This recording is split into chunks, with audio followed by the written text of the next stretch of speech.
So just want to welcome you again to day 3 of our meal design workshop. I'm just preparing my PowerPoint for sharing. I hope you can all see my screen.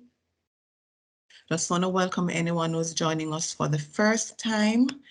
It has been a very good 2 days. Started last week, Thursday, and today, which is our third day, we will be focusing on the main methods and tools as indicated here on the screen.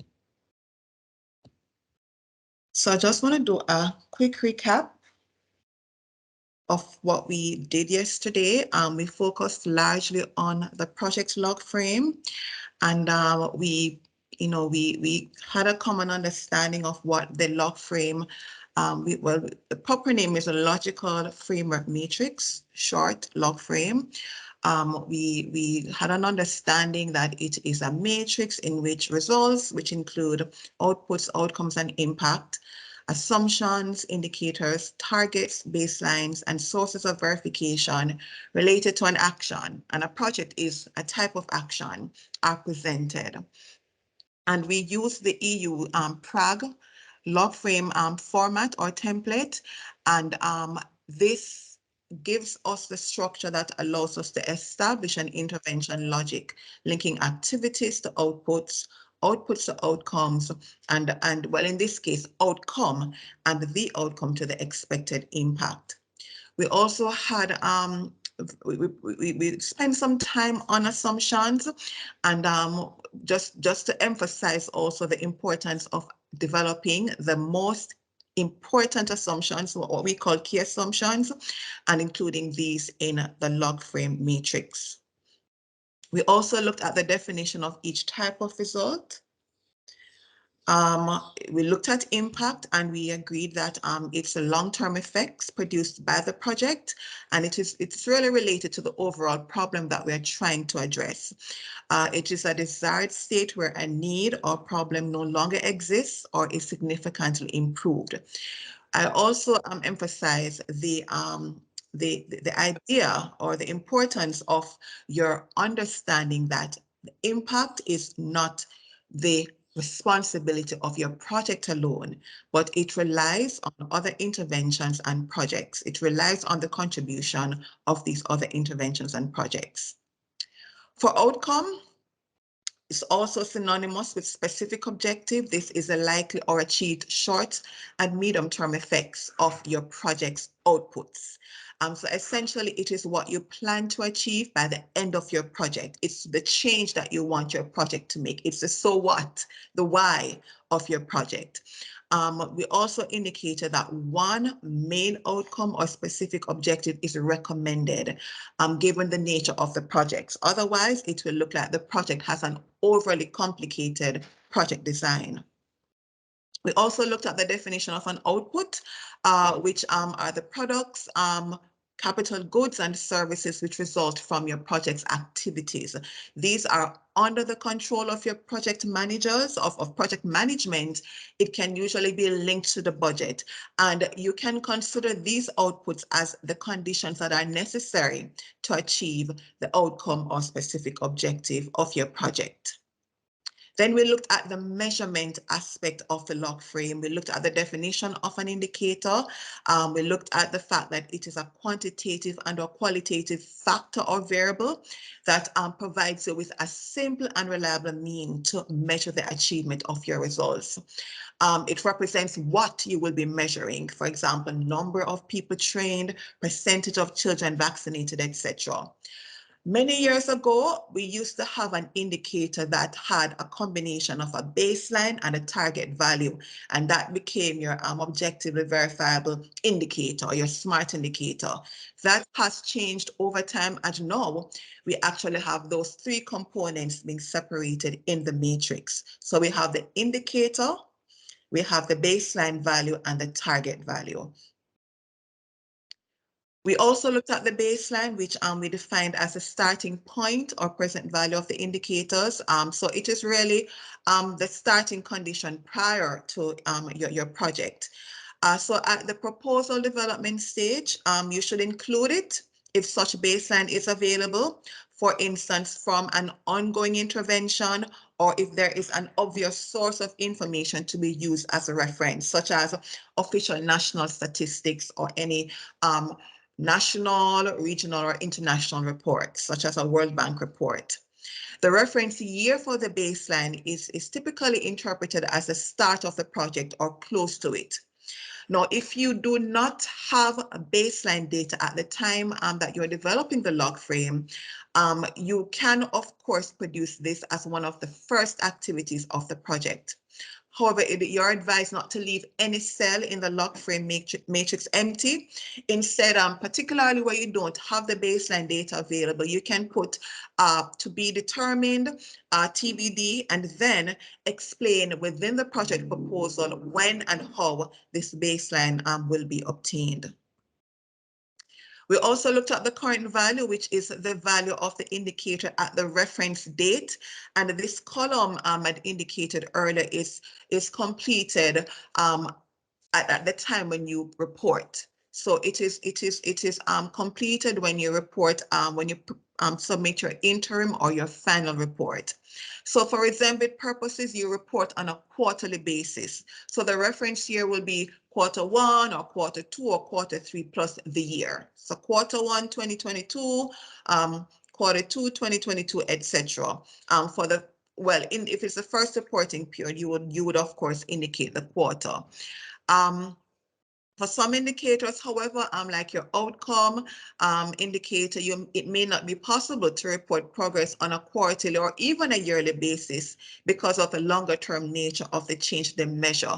However, we do encourage you to ensure that the indicators that you set are they're sensitive to change, and they allow you to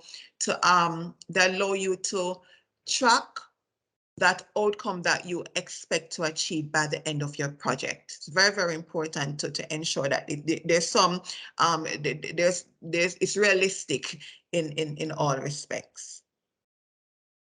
The target is really the quantitatively or qualitatively measurable level of the indicator at the stage of the expected output, outcome, or impact of an action. So as I mentioned yesterday, each indicator must have a target, and this is what we will be using to track whether or not the expected result of your project is being achieved. This should be indicated at the proposal development stage as the desired value or goal for each respective indicator. The reference year will generally be the end of the project, but some output indicators may be reached before the end of the project, according to the design of your project and the time frame. So some outputs some output indicators, the targets that are set for those output indicators may be achieved in Q1 or Q2 or Q4 of your project. And I did indicate that when you set your target values, it's very important to specify the month and the year that you expect this output to be achieved. You can expect some flexibility during implementation. You can be able to review and adjust the target value according to the progress in the implementation and any change in the context. This is largely possible for output indicators because we do know that we operate within a dynamic context. We know that the project is impacted by external factors. And so as you produce the meal reports and as you produce other outputs, and as that is used for your internal meal review, we expect that you'll also make certain decisions and adaptively manage your project in keeping with the results of your meal system. So if you find that for the activities that were planned for particular output, that based on the monitoring and the review, that these activities are not likely to achieve that particular output within the stipulated time frame, or it may not produce the quantity of the output if it's an output of that nature, and you have to make some revisions to the target that, that is done, as long as whatever changes you make do not change the outcome or the specific objective of your project. That should not be modified in any way, shape, or form. Are there any questions on these elements before we segue into today's session? There is no question in the chat. We have one hand up. Sorry, Angela. Thank you, Julia. Please go Yeah. ahead. Yeah, thanks. Sorry, I'm asking a lot of questions, but just very No. interested. The point that you just made about revising the targets for the indicators, this is actually something I've wondered about in previous project implementation. Exactly what level of flexibility you have there, because on one hand, one could argue it makes sense to change the indicators or the target, sorry, because, like you said, external factors might change, and so you want to make more realistic targets. But on the other hand, I'm thinking that if you're constantly shifting your targets for your indicators, how do you really, at the end of the day, fairly measure how well you were able to achieve what the original targets were? So, for example, if I use the case of COVID as sort of an external factor, maybe before COVID came about, you already had a project that was planned and under implementation, and you might have intended to produce 10 of whatever the output is. And now, as a result of COVID, you might only be able to achieve 5. I'm just wondering, would it be best practice to revise your target to 5 or to leave it at 10? And at the end of the project, in your final report, you would explain why the target of 10 could not be realistically achieved. Well, I'm happy that you raised this question. It allows us the opportunity to just elaborate. So we do not expect you to be constantly adjusting your target value during the life of the project. There may be specific points, and oftentimes these are adjusted at midway during project implementation. So if it is a 2-year project, then at the end of year 1, for example, there might be a need to, once you do your annual review or your midterm review, then there might be a need to adjust the target in light of what you have found having done your meal, your monitoring evaluation, and so on. So it's not that we're expecting you to be revising the target on a quarterly basis, but we do recognize that we operate in this kind of context, and the log frame is also a living document. So it's not that once you develop it, it remains static. It remains the static dead document.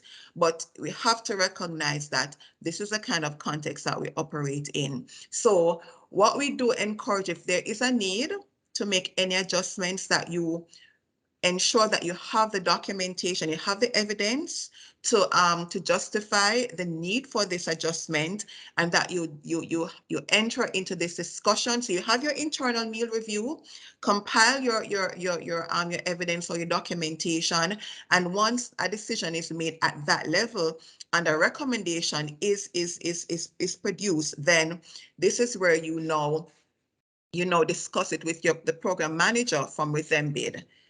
Right? So it could be Andrea, Edward, or Enika. You enter into that discussion with them, and through that process, will be able to make some final decisions. We'll also ask you to ensure that there is no, that you continue to comply with the terms and conditions of your grant contract. So that's the caveat as well. Ensure that there is that compliance with those terms and conditions. But certainly for meal, because we are encouraging accountability, we are encouraging learning, we have to ensure that once you're implementing your meal system, you are using the information to adaptively manage and improve your project, so that the likelihood of achieving your outcome or your specific objective is possible. I hope that has helped. Yes, thank you. Okay, you're welcome.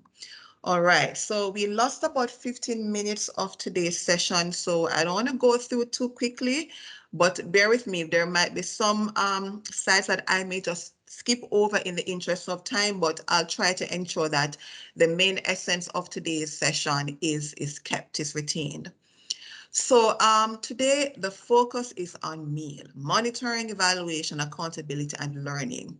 And you may be wondering, okay, what do these terms mean and why do we have to do this? I want to begin by first defining monitoring. And I don't want to assume that there's no one on this platform who does not know what monitoring means.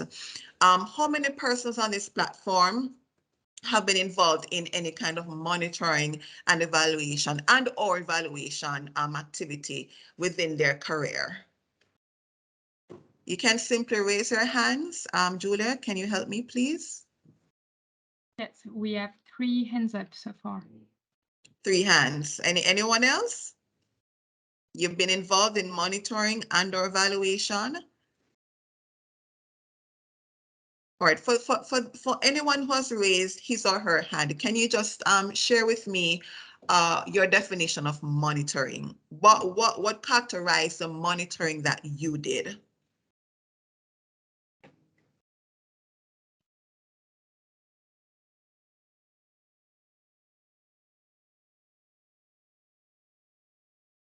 Would anyone like to have a go?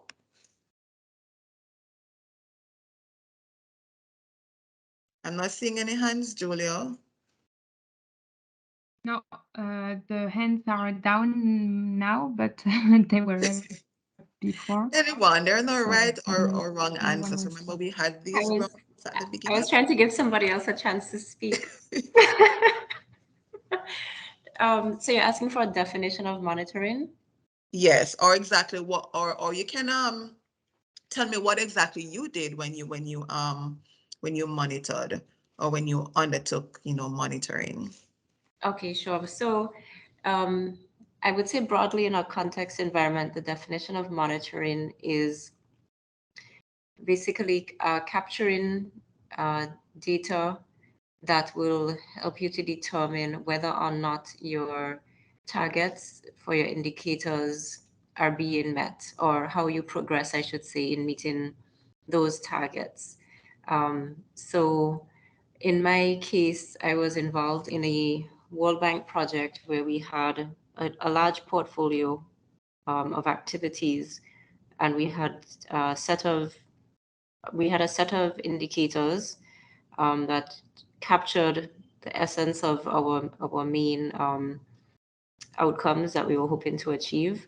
So on a quarterly basis, we were required to basically update the the indicators by suggesting how far we were along in terms of meeting each of them. So for example, under the project, for instance, we were required to construct 6 schools, and on a quarterly basis we would update and see how many schools had been constructed. But in addition to just simply indicating a number, and that number of course might not necessarily change on a quarterly basis given the scale of the project, we would also have some notes indicating um, exactly what progress had been made in relation to each school, where we might be having delays and challenges. So there, it would be a mix of quantitative data as well as some qualitative information as well.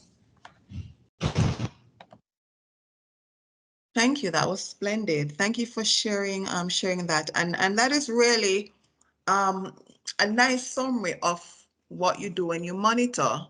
There is, of course, a data collection aspect, but this data collection leads to a final product, which is a report. And depending on the reporting requirements of your donor, you may be producing reports on a quarterly basis, half yearly, or annual basis. But essentially, you have to consider your indicators and you have to consider your targets. And those are 2 things I want to pull from your response, Angela, and emphasize. And it's very important in that regard that we ensure that our indicators are well crafted, that our targets are realistic, and that we have an understanding of what the reporting requirements are.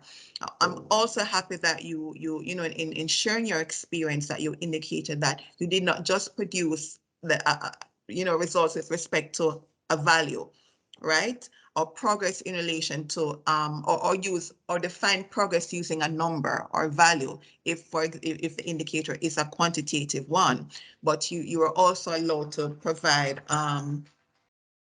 we're also allowed to provide a narrative indicating what progress has been made. So it's a mixture of both. And essentially, that is at the heart of monitoring. You do collect your data, you do analyze, and you do produce a report that establishes progress, and provides an explanation of why, your target was met or not met, what progress has been made with respect to activities that have been completed or not been completed, and so on. So, as I said before, once you have a good lock frame, you have a good solid foundation for your meal system. And that is why we encourage you to spend a lot of time ensuring that this is well developed. There's no perfect log frame, I will say this. And certainly at the project proposal stage, when you submit your log frame, there might be a need to even refine once your project is approved for funding. And that is something that we try to work with you to ensure that that level of refinement is done so that your project is ready for meal. So having said that,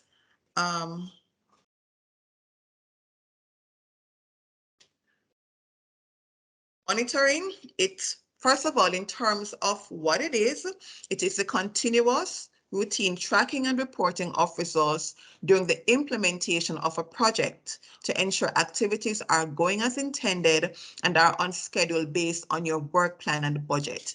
And I've defined it in this way so that there is a link to project management, because one of the reasons you monitor is to also engage in adaptive management, adaptive project management. So you are tracking and reporting of results when, during implementation, and just to really ensure that the activities that you have planned are going as intended and that they are on schedule as per your work plan and budget. It measures progress made so far in achieving the project's results, and it identifies any challenges or deviations. In some places, it is called variance. It is done internally by the implementing agency, and it focuses on results, your outputs and your outcomes. And the purpose of monitoring is to measure your performance.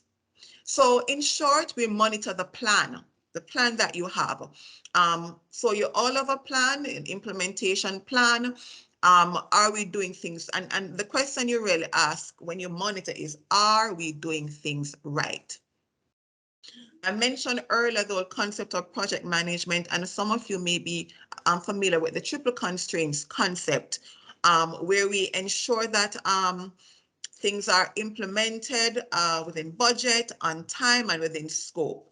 But there's also that element of efficiency.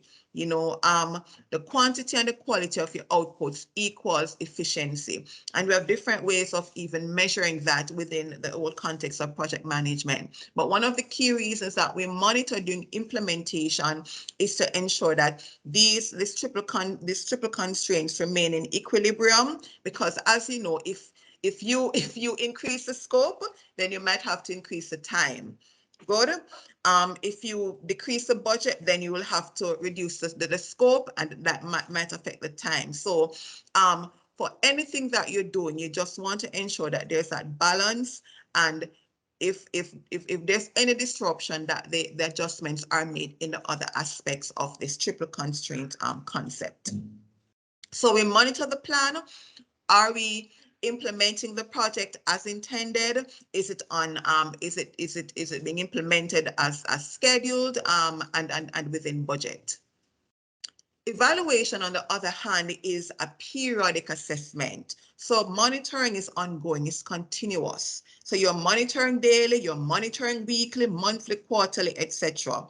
With an evaluation now, it is periodic. So this is where you stop at particular points during your project's implementation to take a stock of what has been achieved so far. It is conducted as systematically, so you use a variety of tools so that you're able to triangulate the information that you get. And it is done as impartially as possible. So we often ask that you have an independent evaluator undertake this evaluation, and you do this of a project, a program, or a policy. In terms of timing, you can have an evaluation done before the project, during the project, oftentimes midway through the project, which we call a midterm evaluation, or after a project has been completed, which we call our final or end of project evaluation. Now, with an evaluation, we analyze the level of achievement of the results that you expect to achieve, but we also look for any unexpected results, because that's we live in, we know that the kind of environment we live in. So the unexpected does happen. So we analyze that level of achievement, and we're guided by some key criteria: relevance, effectiveness, efficiency, impact, and sustainability. And those are really some of it's really the basis for even the questions that we ask during an evaluation and how we report on the findings from that evaluation. An evaluation aims to understand why and to what extent these intended and unintended results were achieved, and the implications of the results or the changes. So the purposes of evaluation are to promote accountability and learning. So it's a very important aspect of your meal system. So whereas with monitoring, we monitor the plan. With evaluation, we evaluate the solution. Are we doing the right things? So I have here just definition of these evaluation criteria. So when we talk about was the project relevant, we're looking at the strategy. So were the activities and the outputs relevant to the needs of your target population or your target group? For effectiveness, were the desired results or outcome achieved? So for the specific outcome that you have, the specific objective that you have, we're evaluating whether or not it was achieved, or if it's a midterm evaluation, we may be looking at the likelihood of it being achieved. For sustainability, we're looking at whether or not the outputs and the outcomes of the project will be continued after the project ends and the funding is no more.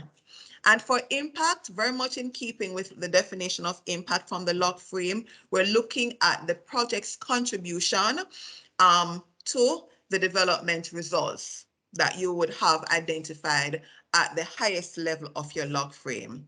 And so this is how we go about doing the evaluation, being guided by these criteria. Another aspect of meal is accountability. And the OECD defines accountability as the obligation to demonstrate that work has been conducted in compliance with agreed rules and standards, or to report fairly and accurately on performance results vis-a-vis mandated roles and or plans. So RESEMBID, we do have an obligation to the EU and to Expertise France.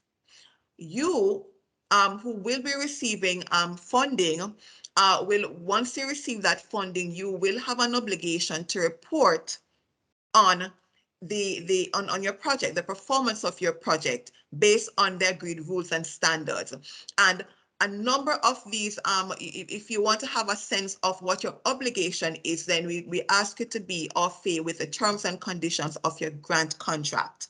We also ask you to be particularly familiar with the reporting requirements, because that is also an obligation that you are expected to fulfill.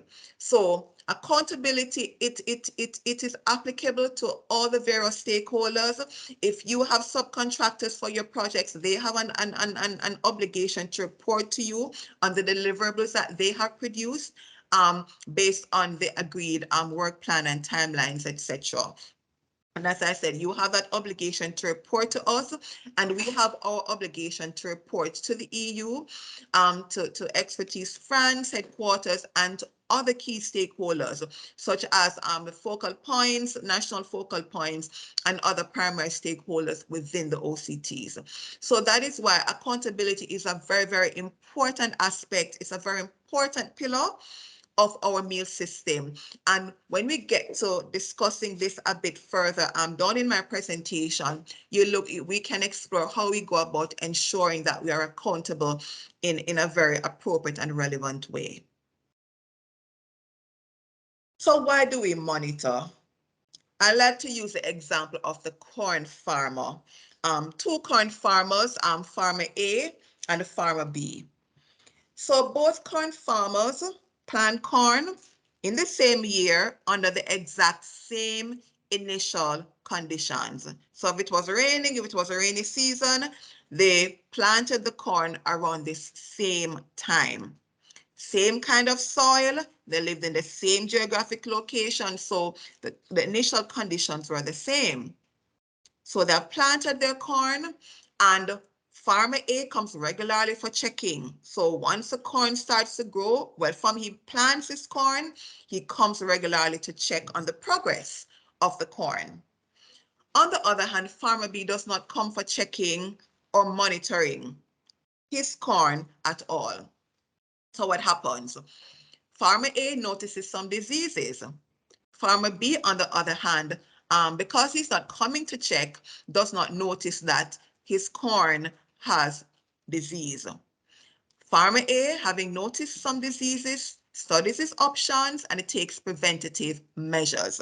And this is a form of formative evaluation where you during implementation, you look at the process, you look at challenges or any kind of deviations, and you make an intervention. You take some step to address whatever challenge or deviation you have identified. So in the case of farmer A, having noticed these diseases, he makes some steps, takes some steps to address this issue. On the other hand, farmer B, because he's not monitoring, he does not know what is going on in his farm.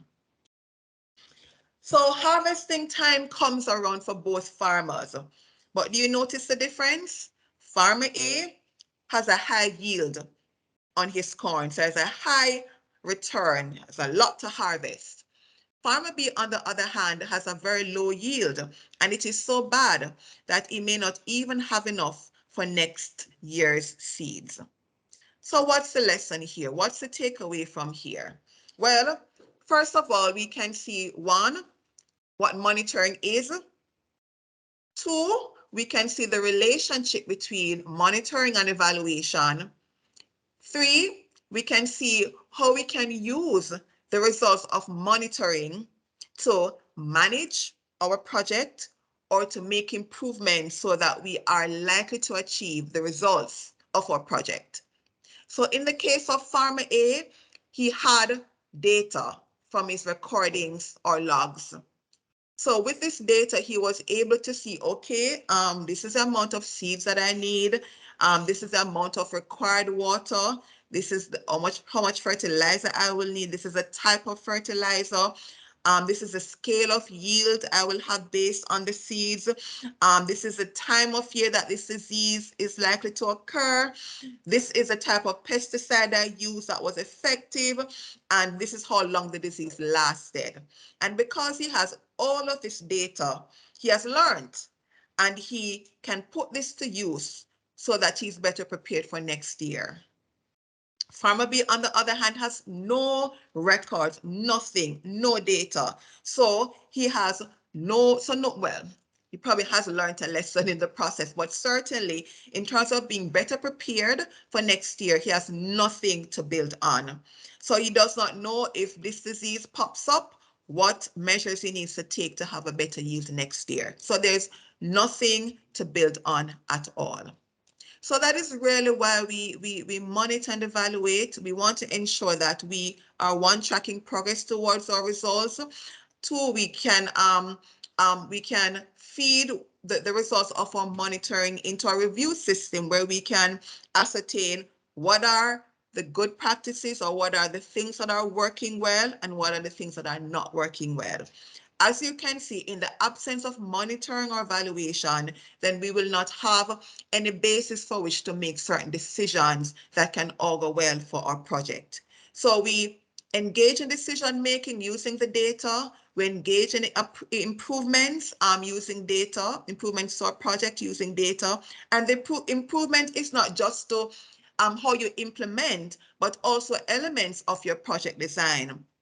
That is very important in order for us to have a successful project. We also monitor the assumptions. We look at whether or not the assumptions that we have identified are holding true. Or if not, how is that impacting the project? And that is really the basis for the learning that we do. Are there any questions so far? All right. So, yes, Julia, are there any questions or any hands? No, I was telling you that no, we don't have any. All right, thank you. All right, so for your project proposals, you are expected to prepare the meal section, and you are also required to develop your intervention logic. You're also asked to specify what the overall objective, specific objective, key results, and so on are. And once you have developed your log frame, then those become portable. So the elements of that log frame become portable. So you can transfer those specific elements to your project proposal. Very, very simple. But there's a section in the project proposal template that asks you to explain or describe your meal approach or method. And that is what we will be focusing on at this stage. So you must provide a practical approach or method for monitoring progress and measuring the performance of the project. We do encourage you to, particularly if you have an existing meal system, to use this. We don't want you to reinvent the wheel. So we do encourage you to use any existing approach, meal approach or method that you have for monitoring progress or the performance of projects that you have had in the past or projects that you have now. Leverage that. But we also ask you to ensure that you are fulfilling your obligation to RESEMBID as well in terms of the approach or the method that you employ. So when you identify the approach or the method, we ask you to consider a few things. One, how will each indicator in the log frame be measured? You would have already had that in your log frame. Two, how will each target be tracked? You will also have had that in your log frame, but we ask you to go a bit further. So in addition to the data source or the source of verification that you have in your log frame, and the data collection method or tool, we ask you to also elaborate on the frequency of data collection. How often will you be collecting data for your target? We know that you may not have all of this information at this stage, but we ask you to complete this section to the best extent possible, as far as possible, with the understanding that there will be room for refinement once your project has been approved and we go into the inception phase. So it's important to establish how will each target be tracked. But you can refer to the log frame in your description here, but ensure that we have a sense of the how, the data source and the data collection method or tool at a minimum. The other thing we ask you to consider is a mechanism that will be established to monitor and report on progress and performance. We do encourage the use of internal meal review meetings, and this is where if you are reporting on a quarterly basis, you will do that within an appropriate forum that allows you to share the results, to discuss the implication of these meal results, and to even identify, what actions are to be taken if, for example, the meal findings indicate that there's some deviation, or we're not within budget, or we're not within scope, or we're not, it is not anticipated that the activity will be completed or the output will be completed by the established deadline. So it's very, very important for these meal review meetings to occur so that your meal officer or focal point has a mechanism or form or an avenue for sharing the results of the meal efforts. We also ask you to ensure that these reports are tabled or presented at the project steering committee meetings. As you know, these committees have a specific mandate, and as such, we need to ensure that we we supply them with the information and data that will allow them to fulfill that mandate using evidence. It's very, very important. You may also monitor, and we can also report on progress and performance via team management meetings. And these are more frequent. And because they are more frequent, they provide you with a very important opportunity to ensure that we are remaining on track. Those who are implementing are remaining on track. The work streams are remaining on track in terms of producing the deliverables that will advance progress towards the achievement of the outputs and the outcome. The indicator tracking table is another tool that we encourage. However, um, it's typically used for multi-year projects, and in this respect, we wouldn't encourage. Well, you can use it if you would like, but it's not something that you would have to submit to RESEMBID on a quarterly basis. But what this indicator tracking table does is establish your interim targets. So in your case, if you have quarterly targets, then it's pretty much a table with all of the different expected results for your project, all of the various associated indicators, the baseline for each indicator, and then it has your interim targets. So if you have quarterly targets, then you would have a quarter one column with the quarter one target inserted for that particular indicator. You have a quarter two target, and you provide the target for that particular indicator, and so on. And you'll also have another column beside the planned quarter one target that has what has been achieved. So some persons call achievement, actual achievement, actual result, but you would have that beside each of the quarterly targets that you have set. On the other hand, if your interim targets are done on an annual basis, then instead of having quarter one, you'd have year one, and you'd have your year one target. And this would be more relevant to multi-year projects or programs. So what happens is that anyone can see at a glance what the trajectory is for the targets in your project. Once you start monitoring and populating this indicator tracking table, then anyone can also see at a glance how your project is progressing and performing. Are your targets being met? Are they not being met, and why?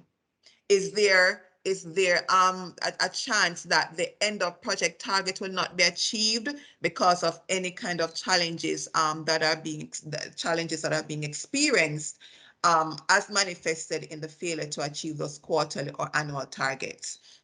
So that indicator tracking table has that value. We do encourage you to use it for your internal purposes, but it's not something that we make mandatory for us. What we ask is that for your log frame, you make your targets very specific in terms of establishing what the month and year is that the target is expected to be achieved. So I'm going to just dwell a little bit on indicators because it is also, like assumptions, another problematic area. We do see indicators that are not written as indicators, they're written as something else. We do see hybrid versions of indicators, but what we do encourage is the identification or the use of indicators that measure what it is supposed to measure. So if it is an output that you're measuring, then that indicator must measure all the aspects of that output that you have defined. Similarly, for the outcome, if it's an outcome indicator, then it must measure all facets of that outcome that you have defined. So it must be relevant to what you're measuring. We have different types of indicators. The ones that you're most familiar with are the quantitative indicators and the qualitative indicators. And some schools of thought place that under another category that we call the direct indicators. So we can use these to directly measure the particular result. Indirect is another category, and the one that is most popular is a proxy indicator, and that is used as a substitute for a direct indicator. So in the examples or in the examples that we have in terms of what an indicator can be, a quantitative indicator can have a number, it can have a ratio, it can have a percentage, or it can have an index, which is a composite of indicators. And these are what we call our unit of measure. So a number is a unit of measure, a percentage is a unit of measure, and so on. And as you can see, these are things that we can count. We can use mathematical formulas to calculate, to compute. Qualitative indicators, on the other hand, are based on perception. They measure perception, they measure opinion, right? So when you identify your indicators, ensure that the one that you select is relevant to the result that you're measuring, and that if it is a quantitative indicator, that it has a unit of measure. If it's qualitative, then there must, you must have you must be able to establish that it is measuring perception or opinion. So here we have some examples. Before you move to the next slide, yeah, we Sure. have a question. Thank you. Go ahead, please. I mean, we have a hand raised. So Angela? Yes, Angela, please go ahead. Yes, hi, thank you. My question was actually in relation to a few slides before, where you were talking about the meal section of the RESEMBID proposal. I think that's section 6. Mhm. Yes, when my colleague and I were working on this, I think we were actually a bit confused by this section, because it almost felt like we were being asked to put in narrative the same information that is included already in the log frame. So I think in the end, we ended up using the section not to necessarily repeat that information, but to elaborate on the tools that we would have used internally in order for us to actually best track progress towards our indicators and project progress overall. So can you just confirm whether the intention is in fact for us to have more of a narrative in this section around the same sort of information, perhaps treated with some more depth as would be included in the log frame? Yes, yes, absolutely.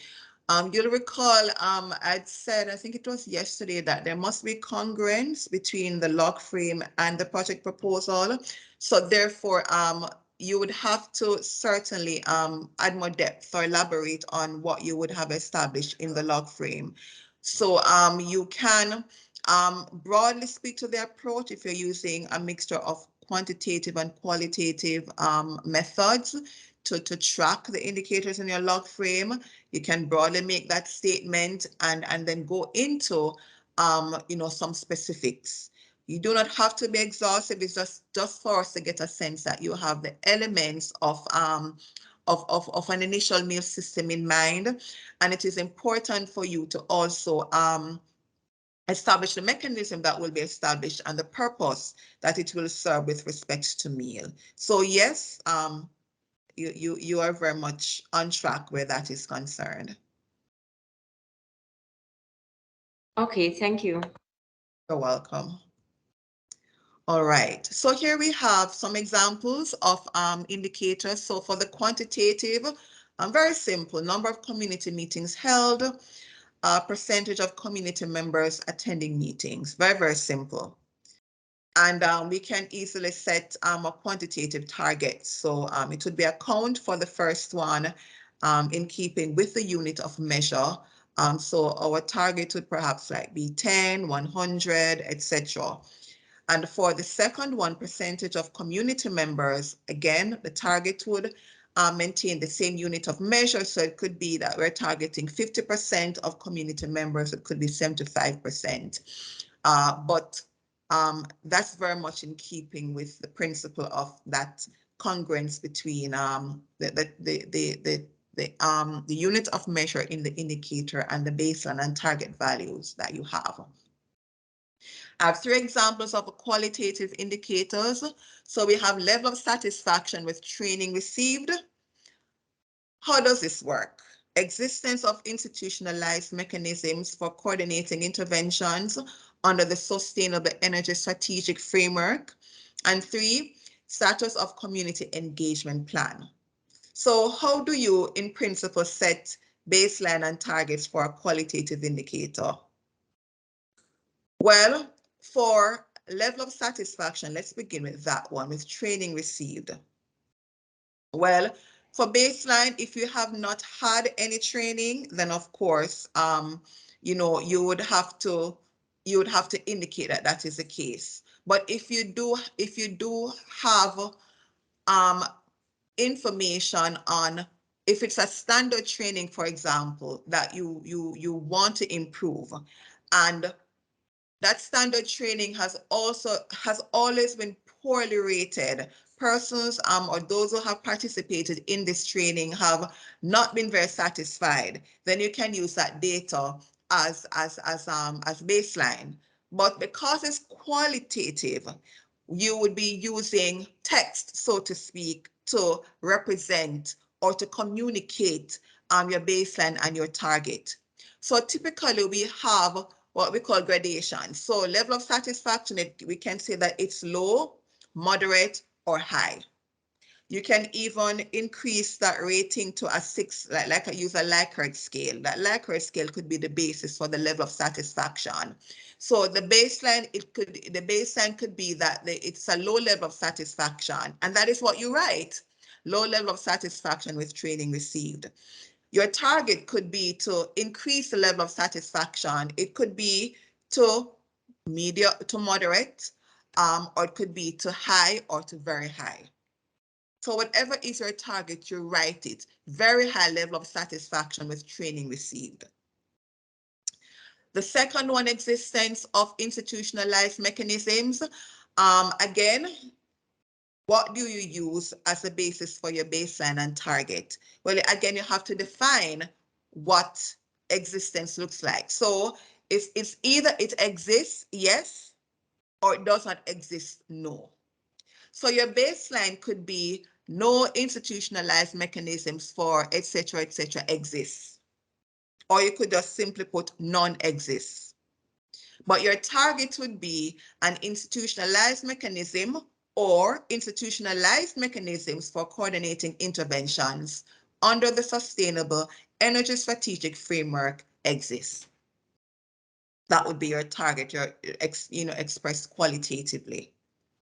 For the third one, status of community engagement plan. Again, if this community engagement plan has been developed before your intervention, then your baseline would be community engagement plan developed. But what is your project going to do? What is your project going to do to this engagement plan that has been developed? That would be your target. Is it that you expect to have it fully implemented, or partially implemented, or do you plan to have 50% of the actions in the engagement plan implemented? That is how you express your target qualitatively. If there is no community engagement plan prior to your project, then your baseline would be no community engagement plan developed. Especially if your output seeks to, if your output communicates that this community engagement plan will be developed, right? So your indicator, your qualitative indicator, which is giving us an idea of whether or not this output has been achieved, would have community engagement plan not developed, or no community engagement plan developed, and your target would be one community engagement plan developed, or simply community engagement plan developed. So that's how you go about, crafting your baseline and your target values. Well, your baseline and target qualitatively based on these qualitative indicators. For the proxy type of housing material, this is one that is often used as a proxy for poverty. So it looks at the whether your house is made of mud, of thatch, of cinder blocks, of wood, whatever the case may be, and each of those is linked to the level of poverty. You know, it looks at the floor as well, if it's made of mud, you know, if it's tiled, if it's wooden. Those are used, you know, as proxy for, you know, poverty or living standards or living conditions. So there are three characteristics of indicators that I just want to emphasize before we do an activity together, just to break the monotony of the talking.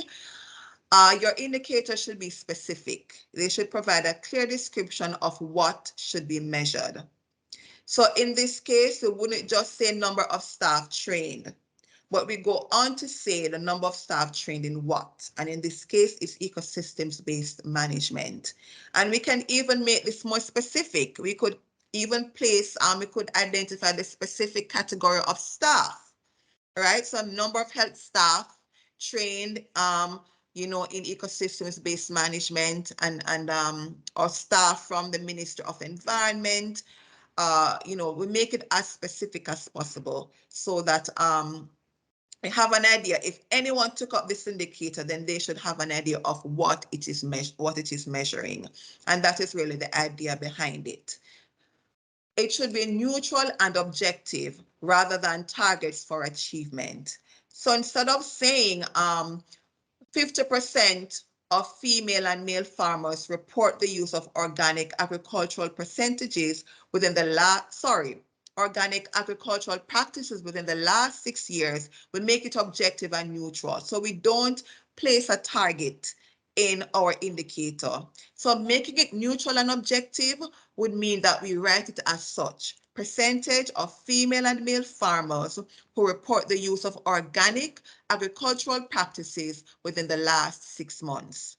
And you'll notice for each of these, it's easy for you to now set a baseline value and set a target. They are quantitative indicators, so it goes without saying.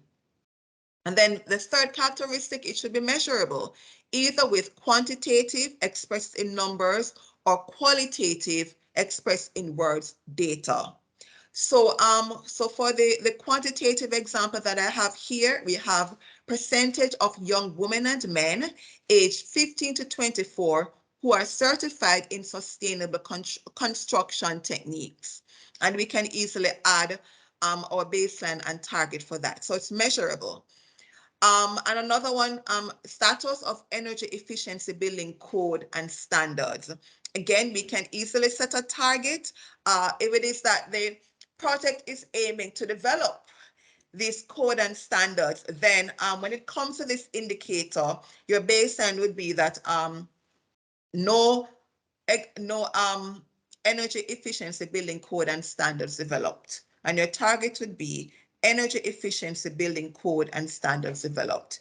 Of course, you can make it more specific if you want, you know, so that it's easier to measure. Anyone can take up that document and know exactly what is being measured, and they can easily measure it, you know, but it's very important to be specific. Another reason you want to be specific is so that you can ensure that you use the most appropriate data source and data collection method or tool. So it goes without saying that if you are measuring a quantitative indicator, then you need a quantitative data collection method. If you are measuring a qualitative indicator, you need a qualitative data collection method, right? So very, very important for you to bear that in mind when you develop your indicators. So we're going to do a quick activity here, and all you're doing, colleagues, is identifying the type of indicator, whether it's quantitative or qualitative. All right, so we're going to begin with the first one. Number of students completing grade 1 in the last 12 months, disaggregated by sex and the school district. Is this a quantitative indicator or a qualitative indicator? Anyone?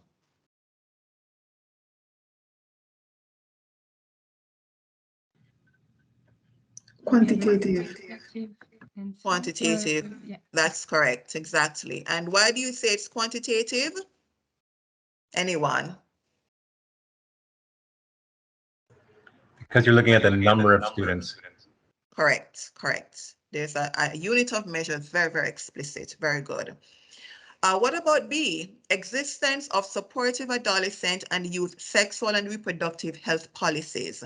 Is that quantitative or qualitative?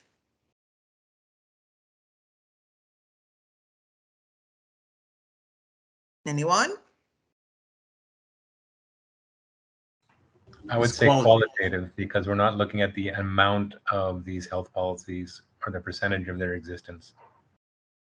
Very good. That's correct. Very good. For C, percentage of newborns receiving immediate care according to Ministry of Health guidelines, quantitative or qualitative?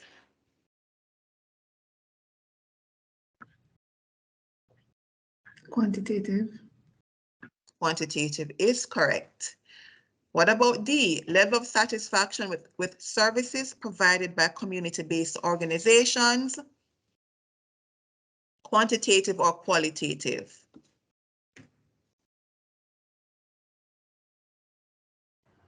I would say quantitative as long as the level is indicated, for example, on a scale of 1 to 10. All right, now that's an interesting perspective because some persons this is one that straddles both, and it depends on how you qualify level of satisfaction. So if it is that you're using a Likert scale and you're just using the rating with a 1, 2, 3, 4, 5 to indicate the level of satisfaction, then it becomes quantitative. So so you'd be correct. Some might, however, use a level. So for example, low level of satisfaction, high level of satisfaction, etc. And in that case, it would become that qualitative indicator. So very, very good response. And I just wanted to ensure that you understand how this one can actually straddle both types. For E, number of curricula required for primary schools.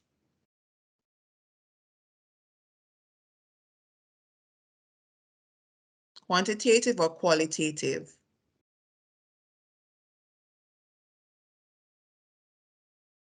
Again, I'd say quantitative because you're looking at a number. Absolutely. Very good. And the last one, organization has a systematic process for follow-up and the support of trainees after the training event. Qualitative or quantitative?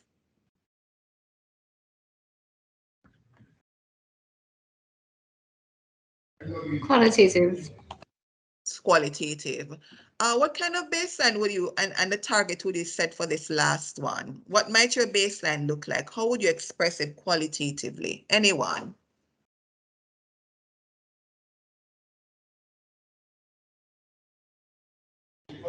Well, if there is not a system in place already, you could, I think, simply indicate that there is no system in place. Or if there is some sort of a system, you would describe the key elements of the system that does exist. Very But good. perhaps it is not systematic as this indicator suggests that it should be. Yes, very good. And what might your target look like?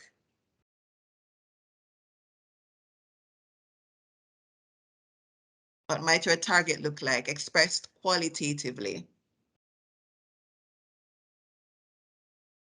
Would it be So that's this? an interesting question. I'm wondering, would it actually be different from the indicator in this case? No, it wouldn't be. Unless there are some nuances that you want to bring out in your target, it would generally be, be the same. Right. All So right. this is a yes/no indicator, basically. It could, yes, it also could be a yes/no indicator. Yeah. Very good. Thank you for your contributions, colleagues. Very good. All right. So having had that break, we're going to now look at sources of data. So each indicator must have a source of data. And the source of data can be a who or a what. Can be an individual. The what can be a document, it can be administrative records, it can even be a place, a geographic location where you go to observe the phenomenon or to observe changes in that particular location. It could be, that location could be a coastal line, or it could be a hill, or it could be a river, it could be the sea or a reef. Your source of data could also be statistics, whether national statistics or international statistics. What we want you to do when you identify your source of data is to also identify two things. Are you already, or is anyone already collecting this data? So in other words, does this data already exist? And or where else could you get this data? That is if it does not exist. So typically for your impact level indicators, you're likely to find existing data from, as I said yesterday, national statistics, national planning documents, etc. For outcome indicators, we do encourage you to do your research and see if there are some standard indicators. So these are indicators that have been tried and tested. So therefore, you don't have to worry about their reliability or validity, right? More so their reliability. And so once you find any standard indicator that is relevant to your outcome, then you can certainly use it in your log frame. And they'll also have information on how to, they might have a methodology established for collecting this data, for analyzing it, for reporting it, etc. But it's very important for each indicator, number of students completing grade 1, you have a data source.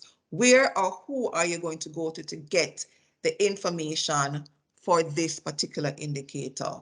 Are you going to be getting it from school records?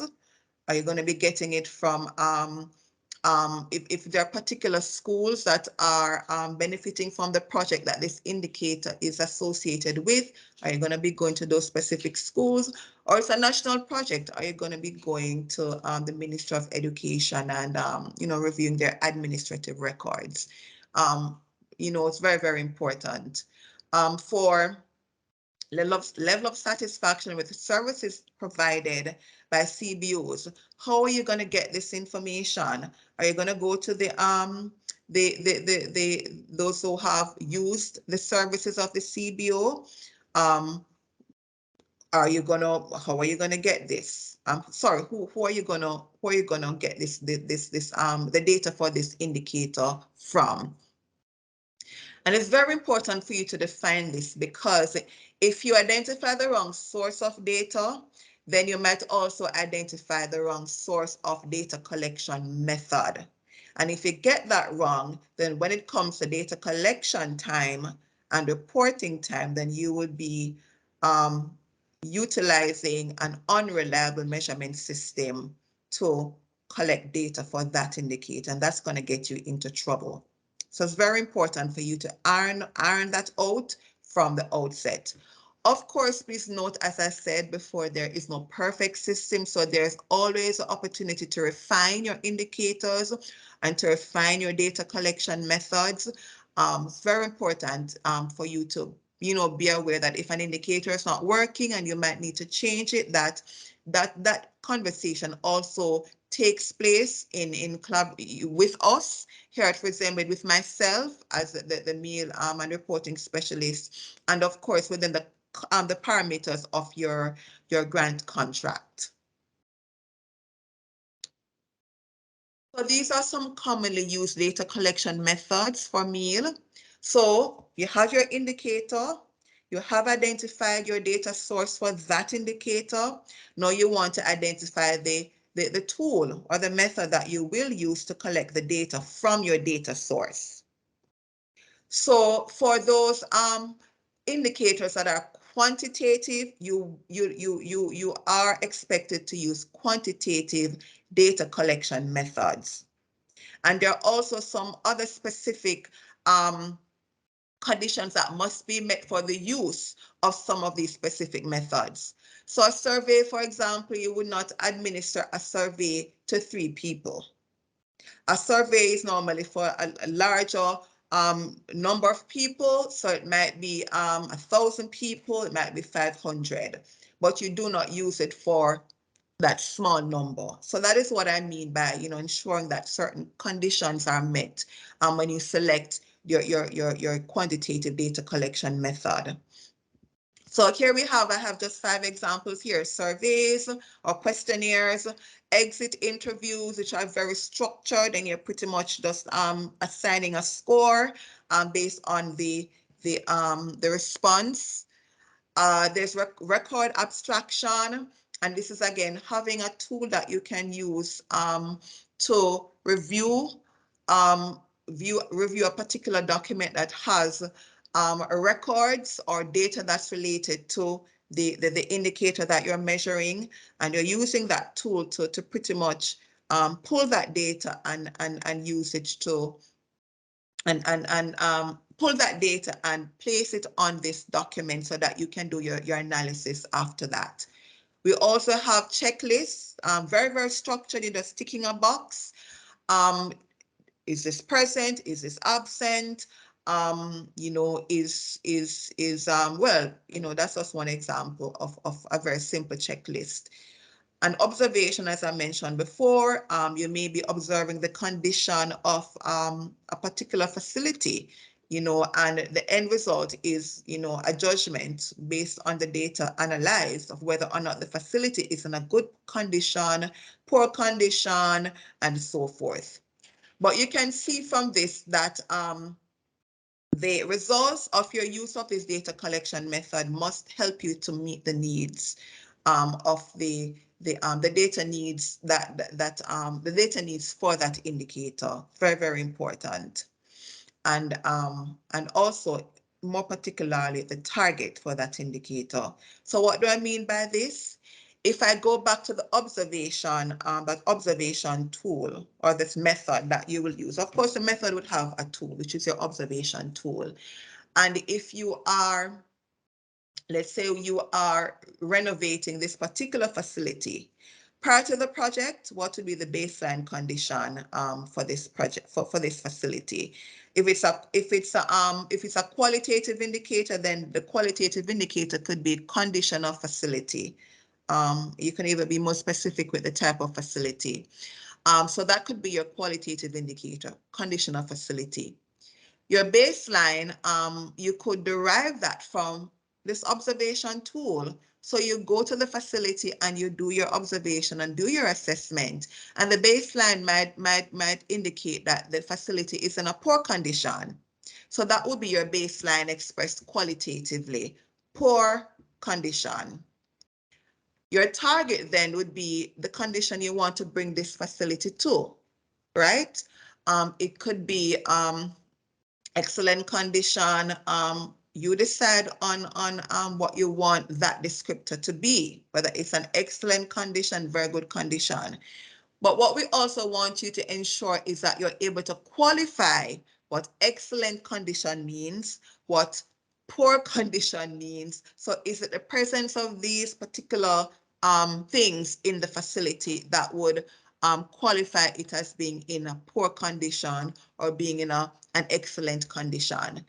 We don't expect all of that detail in the mail section of your proposal, but it is something that I want you to consider when you think about and when you identify appropriate quantitative data collection methods. For the qualitative methods, I have 2 here. They're interviews, not the structured interviews, but the unstructured interviews. Or even semi-structured interviews. We have the key informant interviews and we have focus group discussions. And these are really garnering perceptions or opinions from the participants on a phenomenon of interest. So it could be their perception about the project, and the benefits that it has provided to them. It could be the level of satisfaction. It could be an indicator related to that. If you want to express that indicator qualitatively, if you want to express the baseline and target for that indicator qualitatively, then this might become a very good method that you could use to gauge the level of satisfaction with the project's the benefits provided by the project. So that's how all of those are interrelated. So for the project yesterday, you remember the biodiversity project that had to do with improving environmental conservation practices in the hotel industry. Here we have just elaborated in more detail. We have elaborated the data collection method, the source, the frequency of data collection, who is responsible, and how often this will be reported. I'm not going to go through everything, but I'm just going to go through some aspects of this so you can see how this is applied practically. So for output 1, on-the-job training in environmental conservation practices provided to hotel staff, you will recall that we had 2 indicators, 2 quantitative indicators. Now we identified we identify the data source for these indicators, and in both cases, it's the hotel staff. We identify the data collection method, and for the first one, number of hotel staff trained in these methods, we're going to be using the attendance register as a method of collecting data for this indicator. How often will we do this? We'll collect this data at each training event. Who is responsible for doing this? It's a training provider. And whilst this data is collected at each training event, it is reported quarterly. It could also be reported monthly. It's up to you to decide how frequently this information will be needed, because that is what will determine how frequently this information will be needed by those who use the information. So it could be that some that stakeholders might require, the steering committee, the project manager might require this monthly instead of quarterly. Bear that in mind. For the second one, percentage of hotel staff who are satisfied with the training received. The source of the data source is hotel staff, of course. The method of collecting this data is a workshop survey. So we will be administering this survey to the hotel staff. How often? At the end of the training workshop. So if we have 5 training workshops, we're going to be doing this, like 5 separate training workshops, and we will be administering this survey at the end of each of these 5 training workshops. Responsibility for doing this resides with the training provider, and in this case, this is reported quarterly. For the outcome indicators, let's jump to that one. The first one, percentage of staff applying environmental conservation practices in targeted hotels. The data source for this would be the hotel staff. But we also want to get this information, get this data from the tourists, because they're the ones who are in a position to also say whether or not the staff is actually applying these practices. They're on the receiving end. They're like the final beneficiaries, so to speak.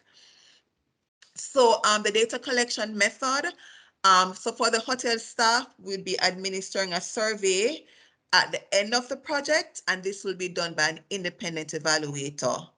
And we report this once at the end of the project when that evaluation is done. For the tourists, the data collection method is a hotel guest survey. We administer that at checkout, and this is reported once at the end of the project. So also this will accumulate over time, but the decision can also be made to report this midterm or halfway through the project, just to see, whether or not change is taking place as expected. So I want to jump to the impact level 1 just to show you the document review aspect. So again, I just want to use the second indicator, water consumption per capita in the tourism sector. The data source is this annual report. The data collection method, because it is a document, we review the document. So we call this data collection method a document review. We review this annually. And in this case, the responsibility for, sorry, this is an error.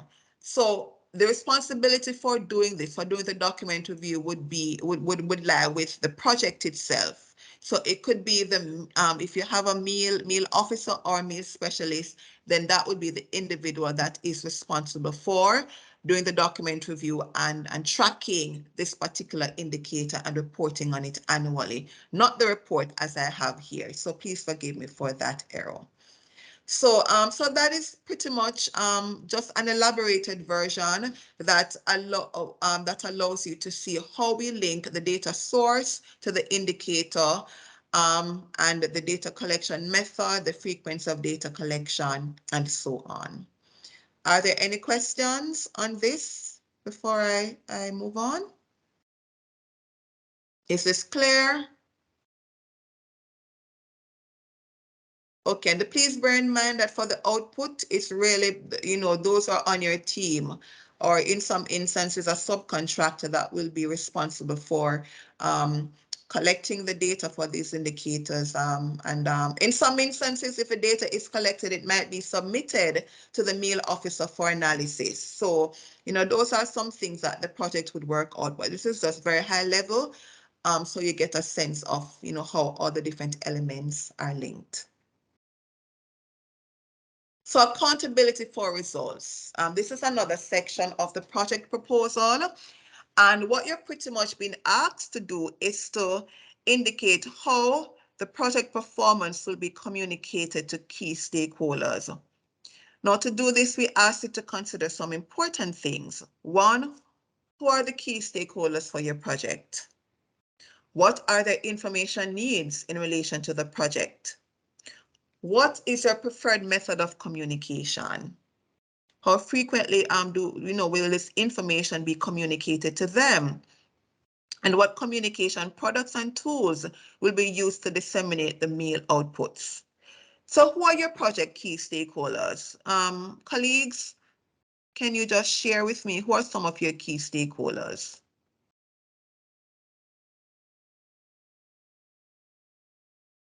Anyone? Who are some of your project's key stakeholders?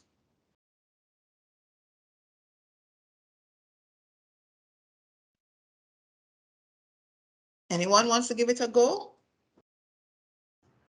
Well, on Curacao, we're doing a waste management project, and our key stakeholders are local recyclers, local waste management companies, the government's environmental department, and the public who's going to recycle in the future. Thank you. That's quite comprehensive. Thank you. And I'm going to just piggyback on your example, and anyone can also participate. So what are their information needs? What are they looking to you for? What are the information needs in relation to the project? In particular, they're going to want to know the specific amount of each waste stream. For example, how much glass there is available in our waste stream, for example, to do a project recycling glass, and ditto for cardboard or plastics and that sort of thing. And does everyone have that same information need, or does it vary from each one stakeholder to another? That would vary depending on the stakeholders' interest, what type of business they're in, or if they're making policy, or if they're actually trying to produce a product using a specific recycled material. Thank you. I'm probing somewhere because, and your answer really brought me to it really brought out the point I want to make as well. So in even identifying the information needs of your stakeholder, you have to also have a sense of what their interest is. What is the stake they have in this project? And it's very important for you to do that. And you can glean all of that from the stakeholder analysis that you have done. It's in your project proposal documents.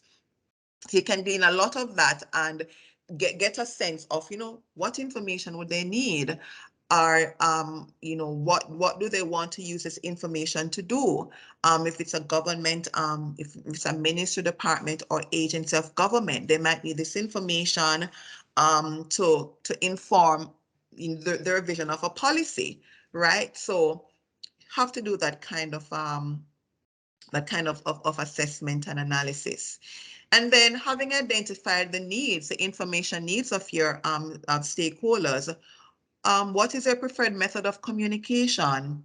Do they prefer a face-to-face meeting? Do they prefer an email? Do they prefer a presentation? Do they prefer a report? Do they prefer an executive summary? Right? Do they prefer a brief? Do they prefer something written as a success story? Do they for persons in a community, what is their preferred method of communication? Persons in a neighborhood, how would you communicate with them? Would you have town hall meetings? Would you use WhatsApp? Would you use up the technology? How frequently will this information be communicated? Again, depending on the information needs of your stakeholder and what they plan to do with this information, you can determine how frequently they will need it. Some will need it on a quarterly basis. Some will need it annually. Some will just need it at the end of the project, for you to decide. And what products or tools will you use to disseminate these mail outputs? Will you be using your organization's website? Will you be using social media? How will you go about disseminating this information? So those are some considerations for the accountability section of the meal report. And this is just some examples of the types of stakeholders and their information needs. So there's the community or beneficiaries. They might need information that will help them to better understand, participate in, and own a project or program. The donors and individuals and agencies outside the implementing agency typically require information to ensure compliance and accountability. And that's a big part too of RESEMBID in terms of our information needs. We want to ensure compliance and accountability for results and use of funds. That your project or program manager or management might use the information for decision making, strategic planning, and accountability. The project staff, they can use the information for project implementation and to understand management decisions. If you have an executive board or an oversight body for your organization, they may require information for donor accountability, long-term strategic planning, knowledge sharing, organizational learning, and advocacy. If you have partners, whether bilateral or local, a number of you have partners, this information can be used for coordination and collaboration, as well as for knowledge and resource sharing. For government and local authorities who have an interest in the project, they may require information to ensure that legal and regulatory requirements are met, and it can help build political understanding and support. And especially if you want your project to be scaled or replicated, then they become a very important stakeholder in the process. So when you do that, as I said before, once you identify the information needs, you also try to ensure that you report as frequently as needed and that the reporting format is compatible with who you're reporting to, why they need this information, and how frequently they need this information. It's very, very important. So make sure your reports really meet stakeholder needs. Make sure they have utility. So the case study that I had yesterday with the Sustain project, the Sustain implemented project, they actually prepare quarterly progress reports and a final report at the end of the project. And this is submitted to the Ministry of Sustainable Development and Management, which engaged them to implement this project. So that's one stakeholder. For project beneficiaries, which include hotel management and hotel staff, they also disseminate project results via a quarterly newsletter that is emailed. They also provide project updates via its website, as well as the website of the Ministry of Sustainable Development and Management. They also designed a feedback and response mechanism. This is a very, very important part of accountability, especially when you want to ensure that safeguards are being maintained. You're not impacting any disproportionately any one group of persons, etc. So we want to ensure that there is a feedback and response mechanism that allows your project to collect feedback, ideas, suggestions, concerns, and complaints from participants via email or face-to-face meetings. And that face-to-face meetings are very useful for communities where you go there and you engage them in this kind of forum to, get their feedback on the project, the benefits, and so on. And we expect you, if you do have this mechanism, we expect you to just indicate, just elaborate a bit on this mechanism. So in the case of this project, they have indicated that a member of the project staff is assigned as a focal point to receive and facilitate the processing of feedback.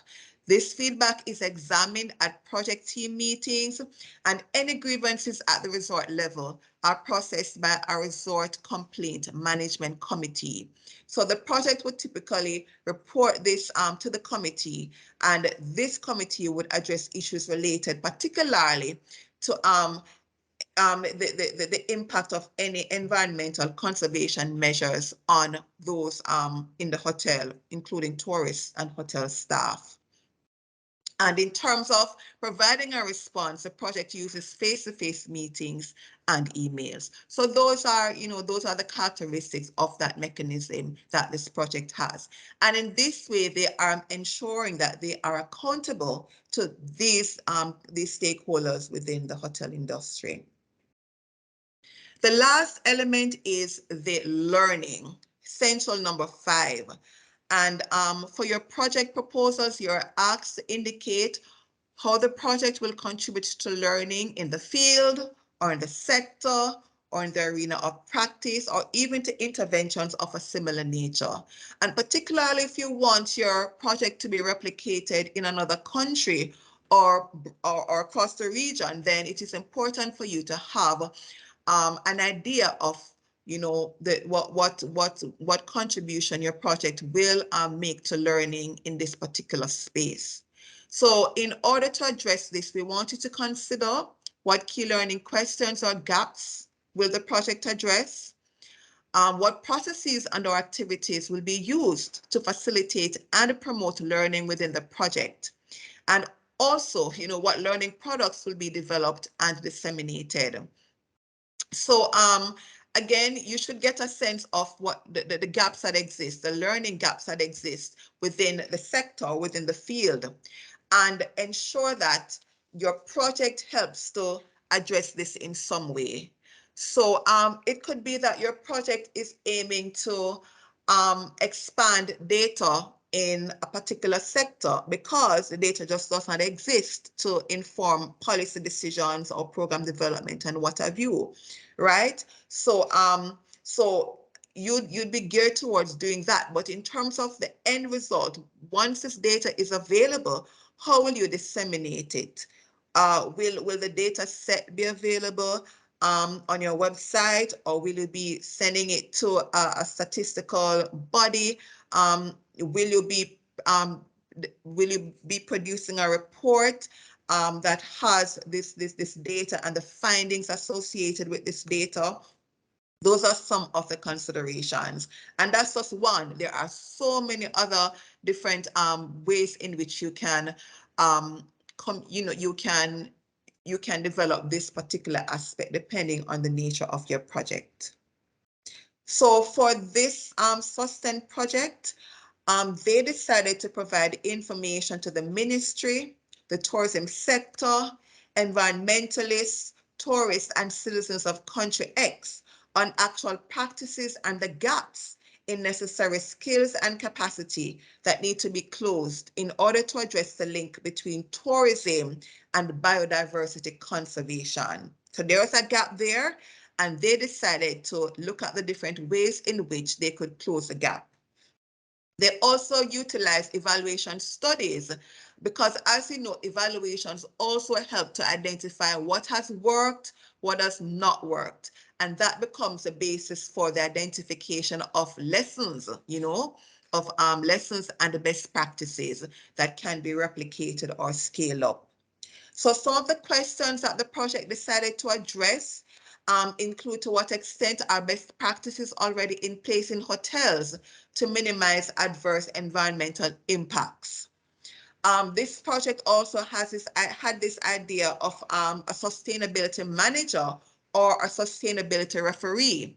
So they wanted to ascertain through an evaluation to what extent is this position being filled or already filled in target hotels in this country. What are some of the challenges faced by these sustainability referees? They also wanted to look at the ability of the trainees to implement the skills and practices acquired through the training. They also wanted to ascertain to what extent is the training content in line with overall hotel management policy and practices. Also, to what extent can environmental impact data from the tourism sector be integrated with national statistics to inform decision-making decisions? They also wanted to explore to what extent have COVID protocols, including increased consumption of water for hand washing, as well as mass disposal, to what extent has this had a negative effect on the achievement of project objectives? So these are the main questions that this project decided to address. You may not have so many questions depending on the nature and size of your project, but the main point I want you to take away is the importance of ensuring that your project closes a learning gap.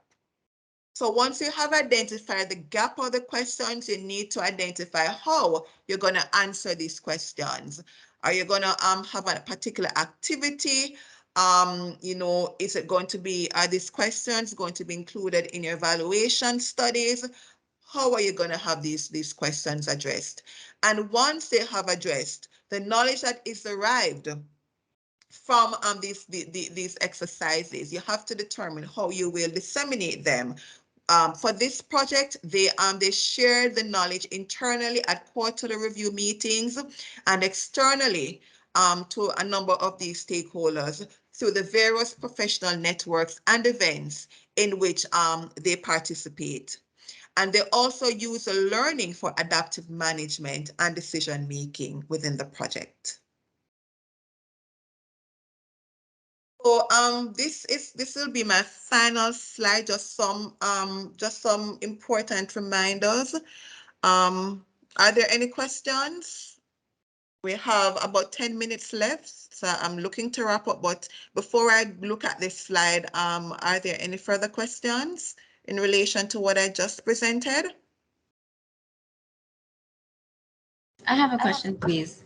Sure, go ahead. Yeah, I just want to clarify that the learning in terms of the questions, for example, that you just posed and the answers that might come, those don't necessarily have to be embedded as an output of the project, right? Like, so what I'm thinking is, based on your project activities, based on your outputs, there's certain learning that would happen. So you wouldn't necessarily include having achieved this learning as an output, but this is captured separately in this part of the project document.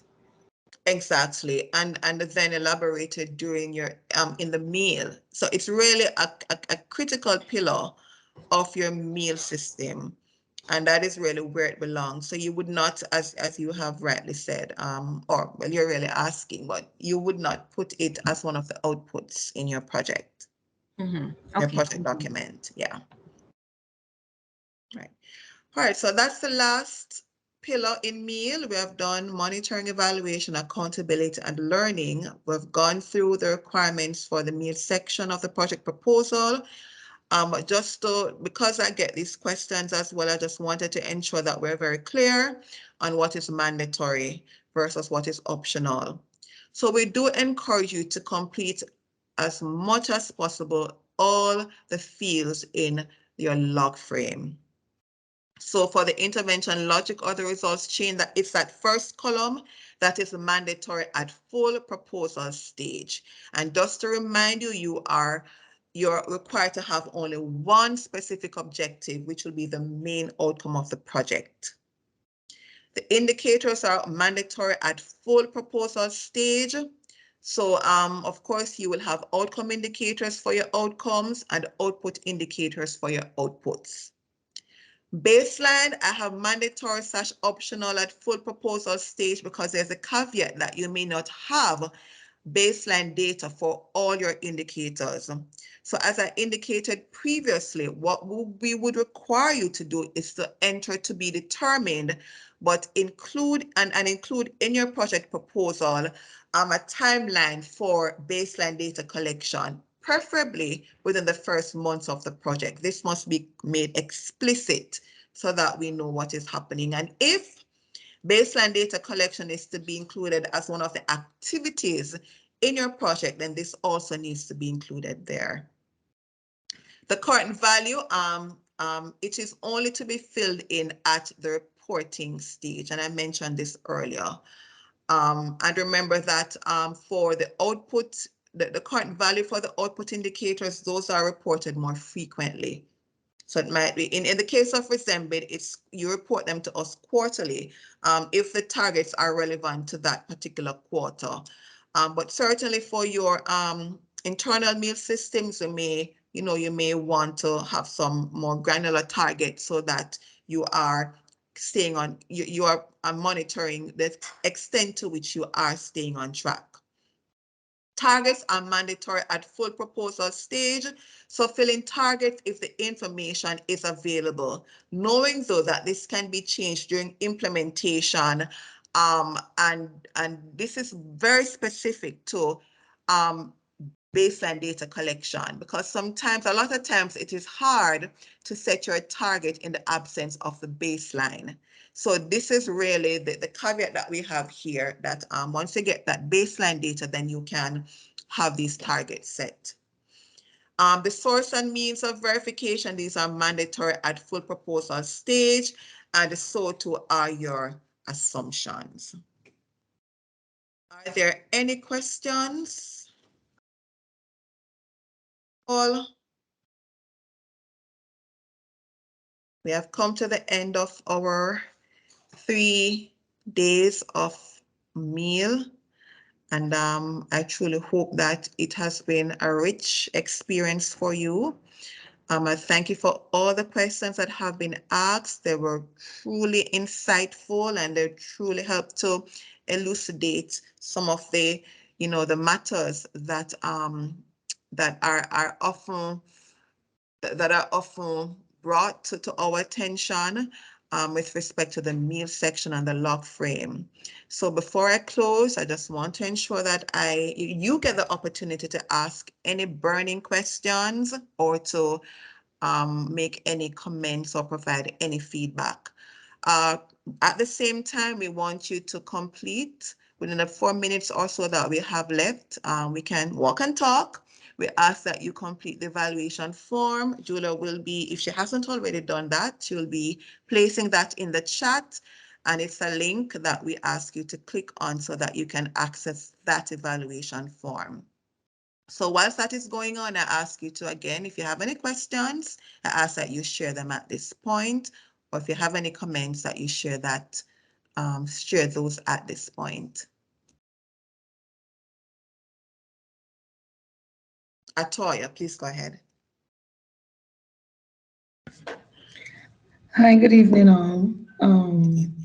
First of all, I would like to comment and say that this was a very awesome workshop, and I've gained so much knowledge and information. Regarding the evaluation, is there any way that it can be emailed to me?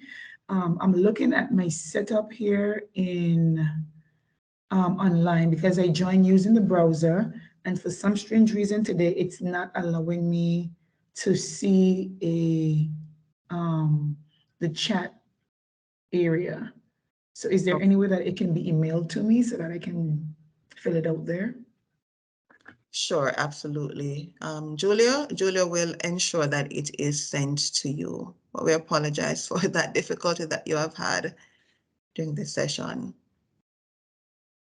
Yes, sorry, just to echo that, I have the same challenge. So I would appreciate if it could be emailed, and maybe the others on the call as well. Is there a way for us to stay in touch with you, Miss Watson, if we have any questions as we try to walk through our various proposals and we get down into the weeds of it and trying to apply what we've learned at the workshop?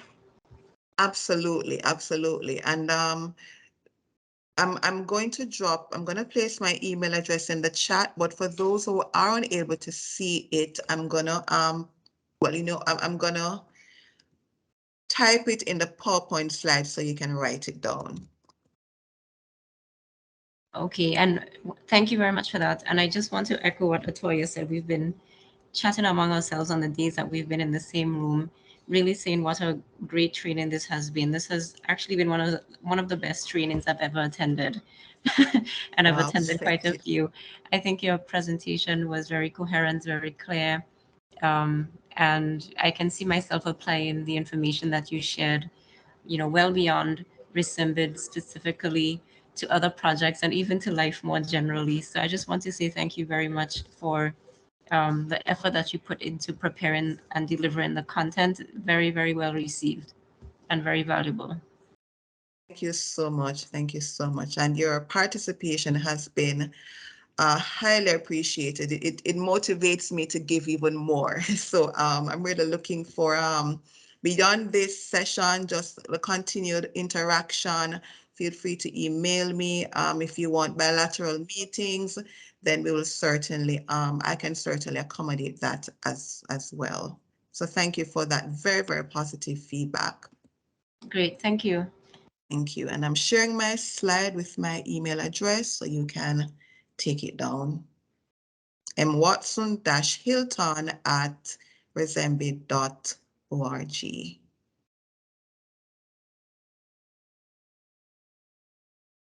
Are you all seeing my slide? Yes. Okay, great. Hey, everyone, I just wanted to add my voice of commendation to Marcia for an excellent delivery, very thorough, very deliberate in terms of ensuring that there was going to be transfer of knowledge. So we are indeed delighted to hear your feedback and look forward to receiving your written feedback as well. But I also just wanted to commend you, the participants that have journeyed for these 3 days in terms of being a very captive and engaging audience for Marcia to share with and engage. And I think we've all learned so much from Marcia's presentation, but also from the questions that you have asked, and the sharing of your experiences has also been very, very powerful for us in terms of our own learning. And I wanted to just finally add that we at RESEMBID are here to support as best as we can. So whatever way Marcia can assist, don't feel timid in any way. She's given email addresses in the chat and on screen, but really this workshop was intended to do just that, to ensure that you have the knowledge and hopefully some improved capacity to be able to do more of this on your own, but we are here to support. So thank you very much. Just wanted to add to that, Marcia. Thank you so much, Suzanne. So to add my vote of thanks, again, thank you so much for, as Suzanne said, journeying with us these 3 days, giving us of your time. I shared my email address. I have been having bilateral meetings with other grant applicants. So as long as you want that kind of support, I'm here, and please ensure that the program manager you're working with, is also a part of the collaboration, because we all work together to ensure that we have a sound document, quality product for review.